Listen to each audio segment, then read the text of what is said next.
because I truly believe that the horses do so much for us. Bella, honey. And we owe them comfort, right? So I understand that saddle fitters aren't accessible in every area. This is in no way to replace a saddle fitter or instead of a saddle fitter. I highly recommend working with a professional saddle fitter, but I do want to give people the tools to make their horses more comfortable. So in today's video, we're going to go over how to palpate a horse's back. I really wish Bella was in the videos because she's cracking me up over here. And I'm gonna go over a few things. So Bristol behind me is my main riding horse. We do Western dressage, and thankfully his back is not too sore, right? Otherwise I should probably find a different job. Things with a grain of salt. Consult with your vet. Make sure that you're really covering all your bases, but this is just for saddle fit purposes of what I'm covering. So a couple things I see when I'm in the field is Bella. Is some horses, they don't know me and they're a little bit ticklish. So that, like, I go to palpate their back and they kind of do this. Their back will invert really badly, and then I go, okay, so I rub them a little bit, and then I go again and they'll give me a more true, authentic pain response. So if your horse kind of like, whoa, the first time, do it again just to make sure. So again, we're gonna use Bristol here. Breeds are also different. I don't think I've ever palpated a thoroughbred's back that was like completely immune to it. So take horses, carry us on their backs. They're going to have a little bit of soreness, right? That's okay. But we're looking for kind of an extreme response or a response more in one area than the other. So a lot of times if a saddle is too long, I'm gonna show you where they will really palpate pretty sore.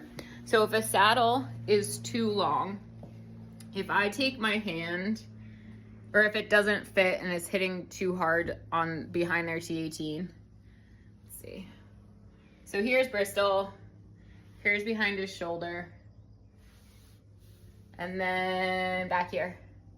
So if I take my hand and I go like that, and there's an extreme dip response, I'm thinking, okay, something's bothering that horse behind, and they're carrying themselves inverted and they're not able to engage. So that is an important part of it. But how we palpate just regularly is we take our hand, our fingernails, we come about a hand below the spine, right? So each horse has a different spine. We'll get into all of that at one point. We're keeping it as simple as I can without, I'm a talker. So I take my fingers, and I hate to hurt them. I really do. And I want them to like me, but you kind of have to dig in to make sure that you are feeling properly.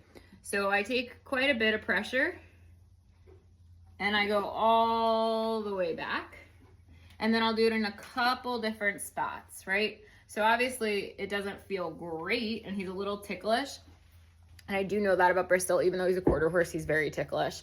So these are things you kind of have to know your horse. But as far as saddle soreness, he's really not palpating sore. He's not evading it by putting his back down, right? So that's another thing. Then we want to go to the spine and feel down the length of the spine. Make sure that there's no sensitivities.